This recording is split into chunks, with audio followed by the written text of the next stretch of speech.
What's up guys? Hope you're having an awesome day. So I've been working on a project here in the background in between videos, and I'm very excited to show you guys what I have been working on. So one of the things that I've been wanting to improve on is toolbox organization, especially bolts and electrical hardware. So what I came up with is these trays that will sit in the box. I have 5 different designs here. These ones work really well for electrical connectors and smaller pieces like that. And then these are pretty awesome for bolts, as well as this one. You can put longer bolts in here and then like nuts on this side if you want. And then a couple bigger trays here for, you know, pens or whatever you may need to put in there.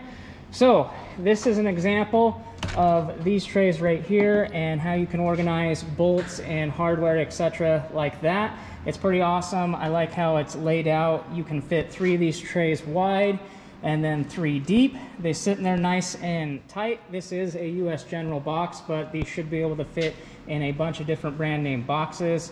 Very excited with how this has turned out so far. And then you can, if you want, you can add labels to the different ones for the sizing. And then this drawer is another example of just the different trays.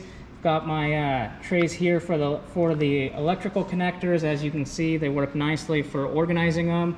And then you can have just a different layout. There's tons of different options you can do, but these are the 5 different designs. These are something that I 3D print.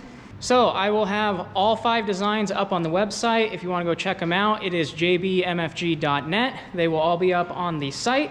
Also drop a comment down below if you'd be interested in purchasing the designs for these. I'm kind of going back and forth whether I want to put them out there for people wanting to buy just the designs if you have a 3D printer and then you could print them yourself. I know some people might want to print a whole pile of these and outfit in an entire box, and it might be a better route for them to just buy the designs and then 3D print them, print the trays themselves. If not, you can just buy a couple different trays, whatever you need to fit your box, and make your setup exactly what you want. So jbmfg.net, and you can find everything you need for the trays on there.